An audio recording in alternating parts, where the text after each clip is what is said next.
আওয়ামী লীগ ঘুরে দাঁড়ানোর পথে আছে। এখন আপনি বলবেন সেটা কিভাবে? 5 আগস্টের পর যে ব্যাপক সম্ভাবনা তৈরি হয়েছিল বাংলাদেশের রাজনীতিতে, তা ভেস্তে গেছে বিএনপির চাঁদাবাজি দখলবাজির কারণে, এনসিপির হঠকারিতার কারণে, সরকারের বিনিয়োগহীনতার কারণে, পুলিশের নিষ্ক্রিয়তার কারণে। মানুষ এখন ভাবতে শুরু করেছে, অথবা ভাবতে বাধ্য হচ্ছে যে আগেই তো ভালো ছিলাম, নাকি এখন ভালো আছি, নাকি তাদেরকে ফুটবল বানানোর চেষ্টা হচ্ছে, একবার এরা লাথি দেয় একবার ওরা লাথি দেয়, কোন দিকে যাবে তারা? এখন সম্প্রতি অনেকগুলো জরিপ হয়েছে এবং সম্প্রতি এক জরিপে দেখা গেছে যে বিএনপি জনপ্রিয়তা 20%, জামাত 17%, আওয়ামী লীগ 10%। কিন্তু মজার ব্যাপার হচ্ছে সেখানে 18% লোক বলতেছেন যে তারা তাদের মতামত প্রকাশ করতে চান না। এখন ধরে নেওয়া যায় যে এই 18%-এর 15%ই হচ্ছে আওয়ামী লীগ। তারা হয়তো ভয়ে বা সিকিউরিটি রিজনে তারা বলতে চান। এখন তার যদি 10% থাকে আর আরো এখানে 15% যোগ হয়, তাহলে 25% হয়ে যায়, বিএনপি 20%। তার মানে দেখা যায় এখনো আওয়ামী লীগের সমর্থন সবচেয়ে বেশি। এখন খাদে পড়া আওয়ামী লীগ আবার এই যে উঠতে শুরু করতেছে, মানে এটার কারণ সিম্পল হিসাব। একজন রিক্সা চালক আগে দৈনিক 700-800 টাকা রোজগার করত, এখন করে খোঁজ নিয়ে দেখেন 300-400 টাকা, কারণ মানুষের পকেটে পয়সা নাই। একজন লোকের চাকরি নাই, একজন লোকের ব্যবসায় মন্দা, সে আগে রিক্সায় পট করে 10 টাকা 20 টাকায় উঠে যেত, এখন ওটা না, হেঁটে চলে যায়। এখন ওই রিক্সাওয়ালারা বাঁচবে কেমনে? দেশে কোনো উন্নয়ন কর্মকাণ্ড নেই, শিল্প কারখানা বন্ধ হয়ে যাচ্ছে, বাড়ছে বেকারত্ব, বাড়ছে ছিনতাই, নেশা। এখন এস আলম লক্ষ কোটি টাকা নিয়ে পালাই গেছে, সাইফুজ্জামান চৌধুরী জাবেদ লন্ডনে 350 বাড়ি কিনে ফেলছেন এই সরকারের টাকা মেরে। এই সব শুনে তার কোনো কাম নাই। পাবলিক এগুলো, গরিব মানুষের এগুলো কিছু যায় আসে না। সে দেখে সারাদিন পরিশ্রম করে 2 মুঠো ভাত খাইতে পারতেছে কিনা, বাচ্চারা স্কুলে যাইতে পারতেছে কিনা, নিরাপদে বাড়ি ফিরতেছে পারতেছে কিনা, সন্ধ্যার পর চায়ের স্টলে বসে বিড়িতে টান দিয়ে টেলিভিশন দেখতে দেখতে 2 কথা বন্ধু বান্ধবের সাথে মারতেছে না, আড্ডা মারতে পারতেছে কিনা। এখন আপনি যদি তাকে ব্যাংক রিজার্ভ বাড়ার গল্প শোনান, জিডিপি ঊর্ধ্বমুখী না নিম্নমুখী এই কথা শোনান, এইগুলো তার মাথা ব্যথা না। সে তার হিসাব পাক্কা চায়। এখন আওয়ামী লীগ আমলে ব্যাপক দুর্নীতি হলেও টাকা কিন্তু ঘুরছে, মানুষের পকেটে ডাল ভাত খাওয়ার পয়সা ছিল, কিন্তু সেই তুলনায় এখন কি অবস্থায় দাঁড়ালো, কি অবস্থা দাঁড়িয়েছে, এবং তাকে কেন ভাবতে হচ্ছে যে আগে ভালো ছিলাম নাকি এখনো ভালো। এবং এই অবস্থা চলতে থাকলে ধরে নেন আওয়ামী লীগ ফিরতে খুব বেশি একটা দেরি নাই। এবং এই পথ তৈরি করছে কারা? আওয়ামী লীগ নিজে কিন্তু এই পথ তৈরি করছে না, এই বাস্তবতা এই পথ তৈরি করছেন যারা এখন গরম গরম কথা বলতেছেন, বড় বড় ডায়লগ দিতেছেন। এবং এই যে আমাদের ইউনূস সাহেবের সরকার, এই সবাই মিলেই কিন্তু এই পথটা রচনা করতেছেন এবং আওয়ামী লীগ ফিরবে, ফেরার পথে আছে, এটা খুব বেশি দেরি। প্রিয় দর্শক, ছোট্ট একটি ঘটনা, ছোট্ট একটি সংবাদ হয়তো অনেকেরই চোখ এড়িয়ে গেছে, কিন্তু এই ঘটনার যে ব্যাপ্তি, যে গভীরতা, যে বিশেষ ইঙ্গিত, তা অবশ্যই অবশ্যই বিশেষ তাৎপর্য বহন করে, অন্তত আমি মনে করি। ঘটনাটি হচ্ছে ঢাকা বিশ্ববিদ্যালয়ের 3টি হলের প্রবেশ পথে পাকিস্তানের প্রতীকী পতাকার উপর দিয়ে হেঁটে প্রতিবাদ জানিয়েছে একদল শিক্ষার্থী। সোমবার বিকেলে জিয়াউর রহমান হল এবং বিজয় 71 হলের প্রবেশ পথে এ ধরনের ঘটনা ঘটে। তার আগে রবিবার বিশ্ববিদ্যালয়ের সার্জেন্ট জহুরুল হক হলের প্রবেশ পথে একই ধরনের ঘটনা হয় এবং একই সঙ্গে ডাকসুর ভবনের সামনে একই ধরনের ঘটনা হয়। প্রশ্ন হচ্ছে যে যারা এই প্রতিবাদ কর্মসূচি আয়োজন করলো, এই সাহসিকতার দৃষ্টান্ত তুলে ধরল, তারা কি আওয়ামী লীগের রাজনীতির সঙ্গে জড়িত? তারা কি ছাত্রলীগের নেতাকর্মীদের কেউ? নিশ্চয়ই না। এই কারণেই বলছিলাম যে এই বিষয়টি কি ইঙ্গিত বহন করছে আমি সে বিষয়ে পরে আসছি। এবং প্রথমে একটু বলে রাখি যে কোনো দেশের পতাকাকে অবমাননা করা, অসম্মান করা আমি কোনোভাবেই সমর্থন করি না। তবে এই যে শিক্ষার্থীরা কতটা সতর্কতার সঙ্গে, কতটা সচেতনভাবে তারা প্রতীকী পতাকা করে তার উপর দিয়ে হেঁটে গিয়ে প্রতিবাদ জানিয়েছে, এটিও অবশ্যই বিশেষ দৃষ্টি দেওয়ার মতন। প্রতীকী সেই পতাকায় কি লেখা হয়? সেখানে লেখা ছিল নো কম্প্রোমাইজ উইথ রাজাকার। যারা প্রতিবাদ করেছেন তারা বলছেন, যাদের ত্যাগ ও রক্তের বিনিময়ে আমরা স্বাধীন সার্বভৌম বাংলাদেশ অর্জন করেছি, একই সঙ্গে আমরা ঘৃণা ও প্রতিবাদ জানাই সেই পাক হানাদার বাহিনী এবং তাদের দোসর রাজাকার আলবাদরদের প্রতি, যারা আমাদের মা বোনদের উপর নির্বিচারে নির্যাতন চালিয়েছে এবং মুক্তিযোদ্ধাদের নৃশংসভাবে হত্যা করেছিল। তারা বলছেন এই প্রতিবাদ, এই ক্ষোভ সবই আমাদের ইতিহাসের প্রতি দায়বদ্ধতা এবং মানবতার প্রতি অঙ্গীকার থেকে উৎসারিত। আশা করি ঢাকা বিশ্ববিদ্যালয় থেকে আমাদের এই উচ্চারণ স্বাধীনতার মূল্য স্মরণ করিয়ে দেবে এবং ভবিষ্যৎ প্রজন্মকে অন্যায়ের বিরুদ্ধে দৃঢ় থাকার বার্তা দেবে। আমি প্রথমে বলেছি যে এই ঘটনাটি আমার দৃষ্টিতে বা অনেকের দৃষ্টিতে অনেক বড়। তার কারণ স্বাধীনতা বিরোধী শক্তির যে আস্ফালন পুরো দেশ জুড়ে, গণমাধ্যম থেকে শুরু করে প্রশাসনের সর্বত্র, সেখানে এই ঘটনাটিকে একেবারে এড়িয়ে যাওয়ার কিছু নেই। এর কয়েকদিন আগে অর্থাৎ 1 ডিসেম্বর রাতে আমরা দেখলাম সাংস্কৃতিক সংগঠন উদীচী শিল্পী গোষ্ঠী তারা যে মোমবাতি প্রজ্বলন কর্মসূচির আয়োজন করলো, সেখানে প্রকাশ্যে জয় বাংলা স্লোগান তুলে ধরা হলো। মানে একটু খেয়াল করে দেখুন যে এদেশে জয় বাংলা স্লোগানকে উচ্চারণ করছে আমাদের মুক্তিযুদ্ধের স্লোগান। এগুলো তো আওয়ামী লীগের সম্পত্তি নয়, মুক্তিযুদ্ধের স্লোগান, আমাদের জাতীয় সম্পদ। সেই ধরনের স্লোগান কেউ দিচ্ছে পাকিস্তানের কর্মকাণ্ডের বা পাকিস্তানের দোসরদের কর্মকাণ্ডের কেউ বিরুদ্ধে স্লোগান উচ্চারণ করছে, সেগুলো বিশেষ গুরুত্ব দিয়ে তুলে ধরতে হচ্ছে। এই যে যেমন আমি কথা বলছি এই বিষয়ে, এগুলো নিয়ে কথা বলার কথা নয়। তার মানে এই দেশ কোথায় গেছে, কোথায় নিয়ে যাওয়া হচ্ছে, কারা এর পিছনে ক্রিয়ানকের ভূমিকা পালন করছে, সবই আমরা জানি। প্রকাশ্যে যেখানে 16 ডিসেম্বর আমাদের বিজয় দিবসকে নোংরা ভাষায় গাল দেওয়া হচ্ছে, লাখো শহীদের জায়গায় যেখানে তাদের সংখ্যা উচ্চারণ করা হচ্ছে হাজার বা সহস্র বলে, মুক্তিযুদ্ধকে বিসিএস এর পরীক্ষায় মুক্তিযুদ্ধকে প্রতিরোধ যুদ্ধ বা অন্যান্য চাকরির ক্ষেত্রে যেসব প্রশ্ন আসছে সেখানে প্রতিরোধ যুদ্ধ বলে অভিহিত করা হচ্ছে।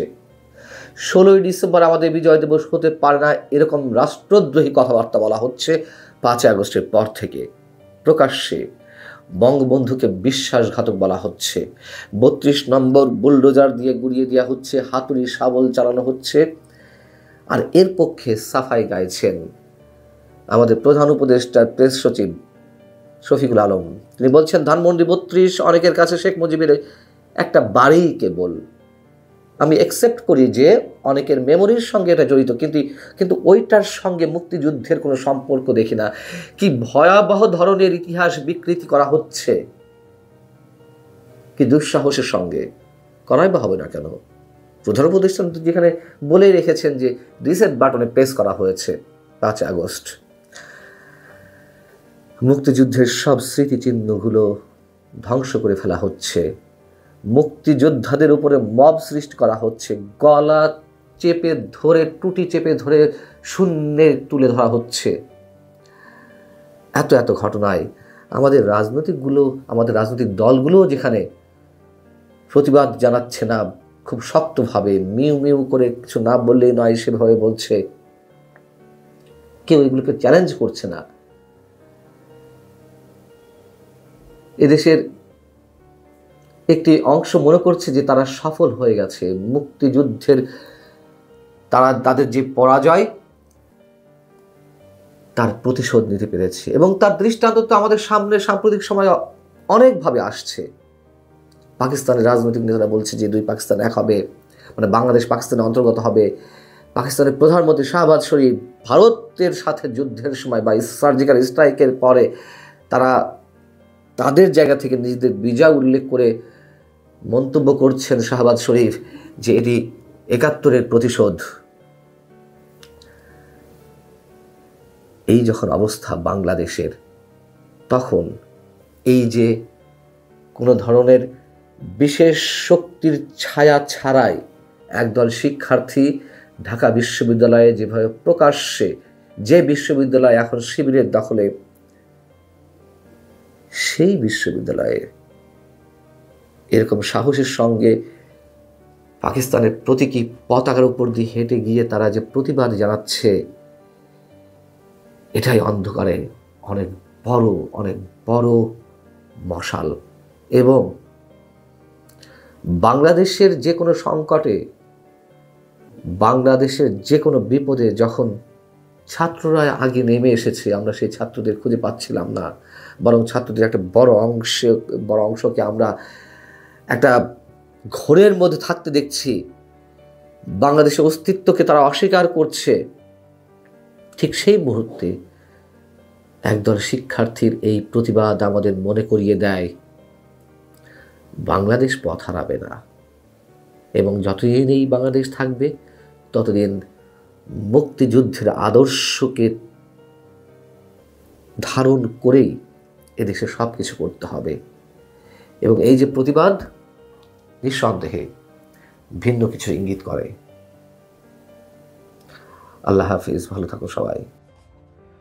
বাংলাদেশে আজকে সবচেয়ে যে বিষয়টি নিয়ে আলোচনা হচ্ছে যে সেটি হচ্ছে যে বেগম খালেদা জিয়ার অসুস্থতা নিয়ে, এবং বিভিন্ন মানুষ সামাজিক যোগাযোগ মাধ্যমে বিভিন্ন প্রশ্ন করছে যে খালেদা জিয়া কি আদৌ জীবিত না খালেদা জিয়া মারা গেছেন।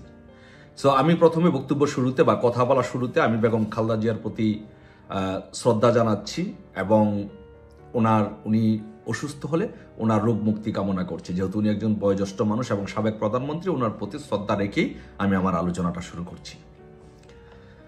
সো অনেক মানুষ সামাজিক যোগাযোগ মাধ্যমে প্রশ্ন করছে যে খালেদা জিয়া কি মারা গেছে। অনেকে বলছে যে খালেদা জিয়া মারা গেছেন, খালেদা জিয়াকে 16ই ডিসেম্বর মৃত ঘোষণা করা হতে পারে। সো যখন এই কথাটি আলোচনায় আসলো যে খালেদা জিয়াকে 16ই ডিসেম্বরের মৃত ঘোষণা করা হতে পারে, তখন আমি আমার অনেক ছোট ভাইকে বা অনেককে আমি বকাও দিয়েছি যে তোমরা এটা নিয়ে কি আলোচনা করছো, একজনে মানুষ মৃত, তাকে নিয়ে একজন মানুষ অসুস্থ বা মারা যাবে, তাকে নিয়ে তোমরা এরকম সমালোচনা কেন করছো। কিন্তু আসলে আলোচনা করতে গিয়ে আস্তে আস্তে যত ঊর্ধ্বতন কর্তৃপক্ষের সাথে বা বিভিন্ন মানুষের সাথে কথা বলছি, তখন এই জিনিসটা আমার বোধোদয়ে আসলো, এবং এটা আমি জানার চেষ্টা করলাম, সত্যতা প্রমাণের চেষ্টা করলাম। যে সেটা হলো, তাদের যুক্তি হলো যে বেগম খালেদা জিয়ার জন্ম তারিখ কিন্তু 15ই আগস্ট না। বেগম খালেদা জিয়ার 4টি বিভিন্ন সময় জন্ম তারিখ পাওয়া যায়, এর মধ্যে 15ই আগস্ট বেগম খালেদা জিয়ার জন্মদিন না। তো খালেদা জিয়ার জন্ম যদি 15ই আগস্ট না হয়, তাহলে কেন খালেদা জিয়ার জন্মদিন 15ই আগস্ট ঘোষণা করা হলো? তার মানে হচ্ছে 15ই আগস্ট হচ্ছে জাতীয় শোক দিবস। মানে জাতীয় শোক দিবসে 15ই আগস্ট যখন জাতীয় শোক দিবস হয়, আর এই শোক দিবস যখন সারা দেশবাসী পালন করে, তখন বঙ্গবন্ধুর প্রতি যখন গভীর শ্রদ্ধা নিবেদন করে, তখন আওয়ামী লীগের প্রতি, বঙ্গবন্ধুর প্রতি তাদের মায়া, মমতা, তাদের অনুভূতি প্রকাশ পায় এবং জনপ্রিয়তা বৃদ্ধি পায়।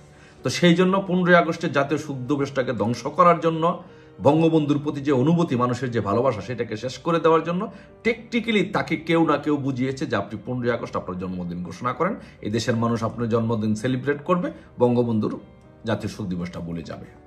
তো সেদিন থেকেই উনি 15ই আগস্ট ওনার জন্মদিন পালন করা শুরু করলেন। তা আসলে একটু আমি ওনার কোনো কথা বললে তো ওনার এটার একটা সত্যতা যাচাই করতে হবে বা রেফারেন্সে কথা বলতে হবে। আমি আসলে সময় নিউজে এটা আছে, আপনারা সার্চ করলেই পাবেন, একটু দেখে নিয়ে ওনার অতীত জন্ম তারিখ আসলে কোনটা। সো এসএসসির যে সার্টিফিকেট সনদ, ওই সনদে ওনার জন্ম তারিখ হচ্ছে, বেগম খালেদা জিয়ার জন্ম তারিখ হচ্ছে 5ই সেপ্টেম্বর 1946। ওনার যে বিবাহ সনদ, জিয়াউর রহমানের সাথে যে ওনার বিবাহ হয়েছে, এই বিবাহ সনদে ওনার জন্ম তারিখ হচ্ছে 5ই আগস্ট 1944। তারপরে প্রধানমন্ত্রী হিসেবে যখন শপথ গ্রহণ করেছেন, ওই নথিতে ওনার জন্ম তারিখ হচ্ছে 19 আগস্ট 1947, এবং ওনার পাসপোর্টে যে জন্ম তারিখ সেটা হচ্ছে 19 আগস্ট 1945।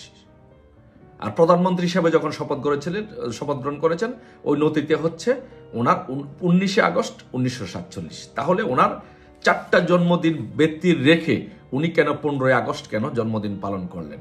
তার মানে এই দেশের বুদ্ধিজীবী, মুক্তিযুদ্ধের পক্ষের মানুষ এবং সাধারণ মানুষ এটা রিসার্চ করে বের করেছে যে বেসিকলি জাতির জনক বঙ্গবন্ধু শেখ মুজিবুর রহমানের যে 15 আগস্ট যে জাতীয় শোক দিবস, সেই শোক দিবসটাকে বিতর্কিত করার জন্য উনি 15 আগস্টে ওনার জন্মদিন ঘোষণা করেছে। এখন আসুন ওনার মৃত্যু নিয়ে। কেউ কেউ বলছে উনি এবার কেয়ার হসপিটালে উনি মারা গিয়েছেন, কেউ কেউ বলছে উনি লাইফ সাপোর্টে আছেন, কেউ কেউ বলছেন উনি খুবই অসুস্থ, মৃত্যুর মুখোমুখি আছেন। সো অনেকে বলছে যে উনি যদি মৃত হয়ে থাকেন তাহলে কেন ওনাকে মৃত ঘোষণা করা হচ্ছে না। সো এর বিপরীতে মানুষের যে যুক্তিগুলো দিচ্ছে যে সেটা হচ্ছে যে 16ই ডিসেম্বর হচ্ছে বাঙালি জাতির একটি সবচেয়ে বড় দিন, বিজয় দিবস। সো এই দিনে যদি বেগম খালেদা জিয়াকে যদি মৃত ঘোষণা করা হয়, তার মানে এটা একটা শোক দিবস। দেখেন, একদিকে হচ্ছে বিজয় দিবস, আরেকদিকে হচ্ছে শোক দিবস। এই দুইটাকে মুখোমুখি করার জন্য, যেমন 24 আগস্টকে যেমন 1971 সালের সাথে 24কে যেমন মুখোমুখি দাঁড় করানোর একটা প্রক্রিয়া চলছে, একইভাবে 16ই ডিসেম্বর বিজয় দিবসকে শোক দিবসের সাথে মিশিয়ে ফেলার জন্য একটা প্রক্রিয়া চলছে। সো এই জন্য পরিকল্পিতভাবে বেগম খালেদা জিয়াকে 16ই ডিসেম্বর মৃত ঘোষণা করা হতে পারে, বা ওনার মৃত্যু দিবসটি সেদিন নিশ্চিত করা হতে পারে 16ই ডিসেম্বরকে বিতর্কিত করার জন্য। সো এটা আদৌ কতটুকু, আমার দৃষ্টিতে আমি অনেকটা 50-50 কনভিন্স যে আসলেই জামাত এই কাজটা করতে পারে, প্রভাব বিস্তার করে এবার কেয়ার হসপিটালের উপরে। আসলে বিএনপির বাংলাদেশে অনেক কিছুতে হাত নাই। এখানে বিএনপি ইউনুসের সাথে বেসিক্যালি ইউনুস এই কাজটা করবে মেটিকুলাস ডিজাইনের মাধ্যমে, মুক্তিযুদ্ধকে খাটো করার জন্য, 16ই ডিসেম্বরকে খাটো করার জন্য 16ই ডিসেম্বর এই কাজটা ওনাকে মৃত ঘোষণা করতে পারে। আমি 50-50, মোর দেন 50% আমি কনভিন্স যে এরা এই কাজটা করতে পারে, যেহেতু এরা মুক্তিযুদ্ধকে যেভাবে খাটো করার চেষ্টা করছে, মহান স্বাধীনতাকে যেভাবে খাটো করার, স্বাধীনতা যুদ্ধে শহীদদের যেভাবে খাটো করার চেষ্টা করা হচ্ছে, এখন আমি আর বিশ্বাস করতে আমার আর কোনো ন্যূনতম দ্বিধা নেই যে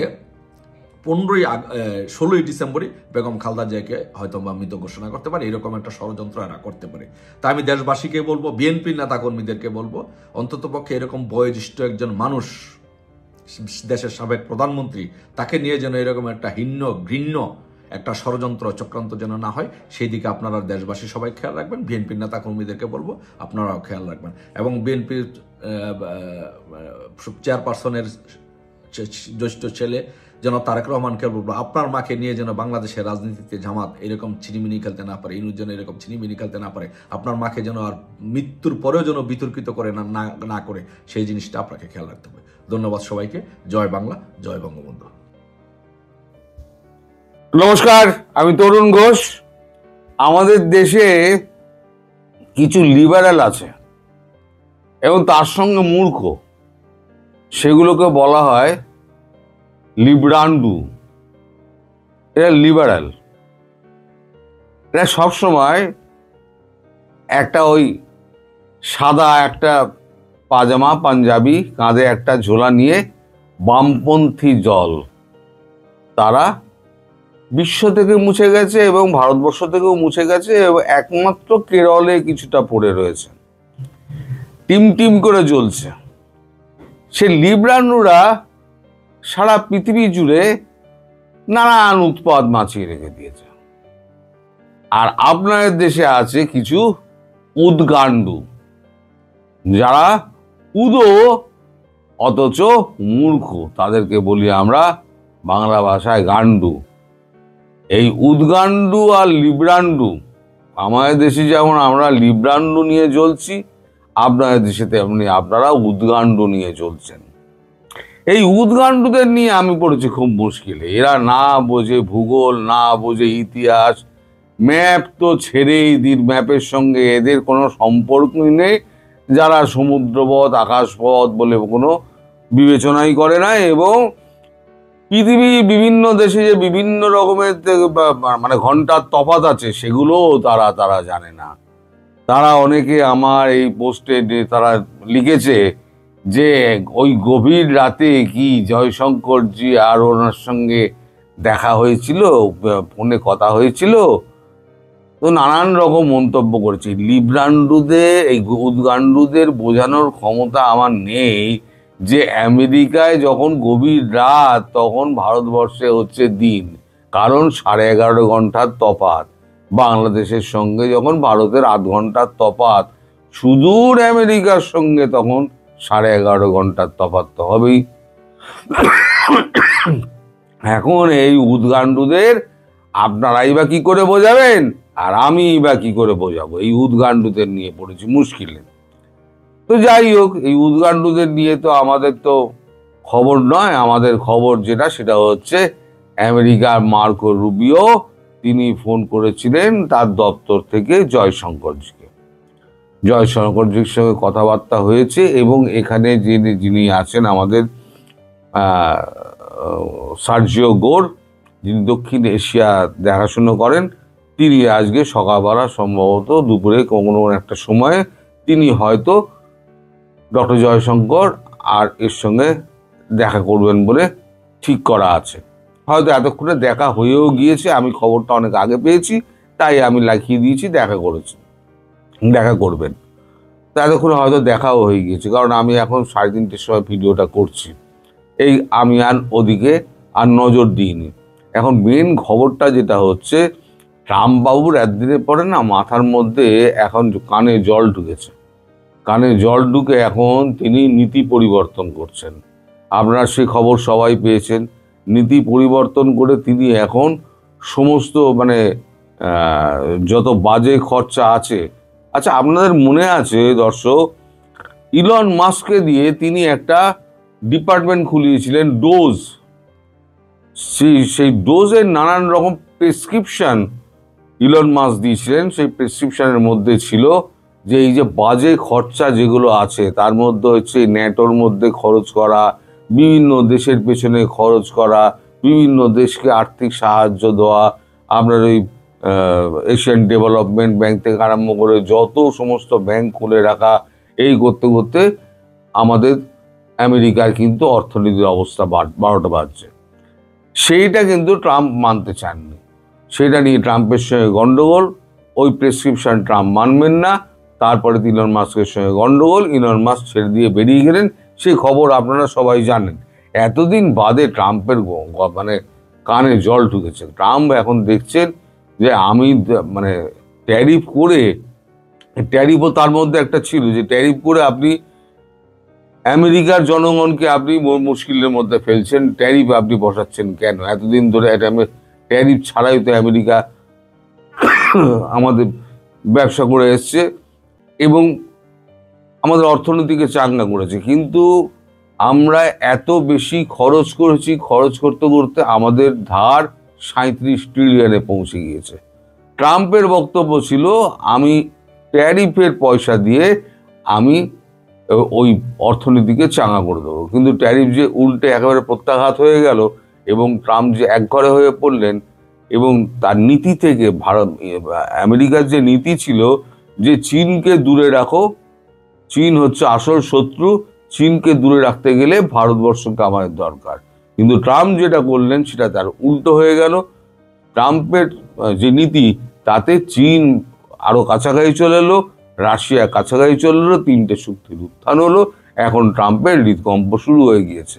এই যে রাশিয়ার প্রেসিডেন্ট ভ্লাদিমির পুতিন আসার পর তার যে একেবারে অভ্যর্থনা, তার সঙ্গে যে এত চুক্তি হয়েছে হওয়াতে একেবারে তার এখন কানে জল ঢুকে গেছে। তিনি এখন বলছেন সম্পূর্ণ নীতি বদল করতে হবে। এখন ভারতের কি ছিল প্রস্তাব ছিল যে আমরা 2টো সেক্টর ছাড়বো না, বাকিটা যা আছে আমরা নিজেরা করে নেবো, আপনি ট্যারিফটা কমান। উনি তো 50% এক্সট্রা ট্যারিফ বসিয়ে 50% করে দিলেন, করে দিয়ে উনি ব্যাপারটাকে পুরো ঘেঁটে দিলেন। এখন ভারতবর্ষ তখন বলল যে আগে বাংলাদেশ থেকে পা না ওঠার পরে আমি কোনো ট্যারিফ নিয়ে আলোচনাই করব না। এই আবার রাশিয়ার প্রেসিডেন্ট চলে যাওয়ার পর তড়ি ঘড়ি ওখান থেকে টিম পাঠানো হয়েছে, সে টিম এসে বসে আছে, কিন্তু আমাদের ট্যারিফ নিয়ে কোনো কথাবার্তা কিন্তু এখনো হয়নি। টিম তার আলোচনা চালিয়ে যাচ্ছে। পীযূষ গোয়াল যিনি আমাদের বাণিজ্য মন্ত্রী, তিনি একেও তার কোয়ার্টারে তিনি চুপ করে বসে আছেন, আর কখনো কখনো পার্লামেন্টে যাচ্ছেন, অফিস করছেন, পার্লামেন্ট অ্যাটেন্ড করছেন, তিনি চলে আসছেন। তিনি ওই ধারে কাছে ভিড়ছেন না, মানে ট্যারিফ যে আলোচনা হচ্ছে তার ধারে কাছে ঢুকছেন না। ওই যা করছে আমাদের ওই সমস্ত লোকজন করছে, যারা অফিসার টফিসার তারা করছে, ওই বসে বসে ভেজাল ভেজাল ভেজাল ভেজাল করছে, আর ঠান্ডা খাচ্ছে, আর এ হচ্ছে আইসক্রিম খাচ্ছে, এইসব করছে। এখন ট্রাম্পের বক্তব্য, এখন কালকে রাত্রিবেলা মূল ঘটনায় আসি, যে কালকে রাত্রিবেলা যেটা মার্কো রুবিও বলেছেন যে সার্জিও গোর যাচ্ছেন, আমরাও আপনার সঙ্গে একমত, আমরাও আপনার সঙ্গে একমত যে বাংলাদেশকে সত্যি আমরা অস্থির করে তুলেছি, বাংলাদেশটাকে আমরা সুস্থির একটা সুন্দর মানে রাষ্ট্রে আমরা ফিরিয়ে আনতে চাই। তখন জয়শঙ্করজি বলেছেন যা ঘাঁটার তো ঘেঁটে দিয়েছেন আপনারা। এখন তো শুনছি এখানে ওরা একটা নির্বাচন করবে, সেই নির্বাচনে আমরা যতই বলি না কেন, সমস্ত পৃথিবীর সমস্ত যতই চাপ দিই না কেন, তারা বলছে ইনক্লুসিভ নির্বাচন করবে না। সেক্ষেত্রে আপনারা কি করবেন? তখন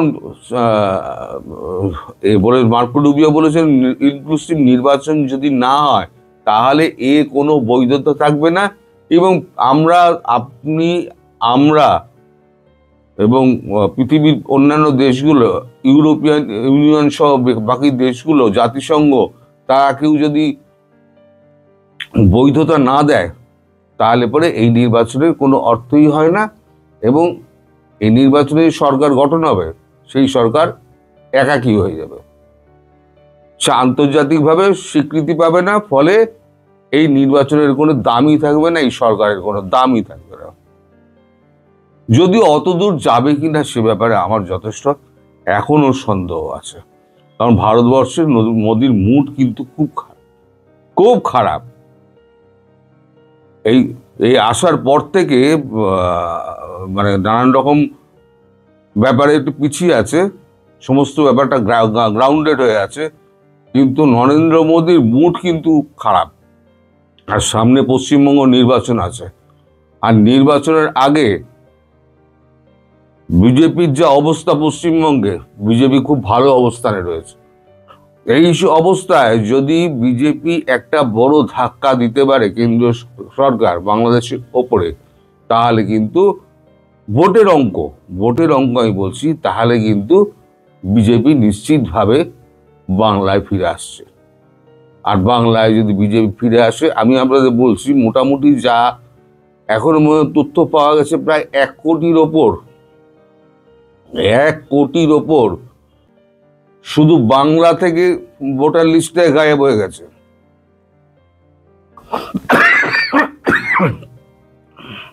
এক কোটির ওপরে বাংলাদেশি ভোটার লিস্টে গায়েব হয়ে গেছে। তাহলে যেখানে 42% তার ভোট ছিল তৃণমূলের মুখ্যমন্ত্রীর, সেখানে যদি 1 কোটি ভোটার যদি ওখানে হারিয়ে যায়, তাহলে পরে ভোটের অংশ কোথায় নেমে আসবে?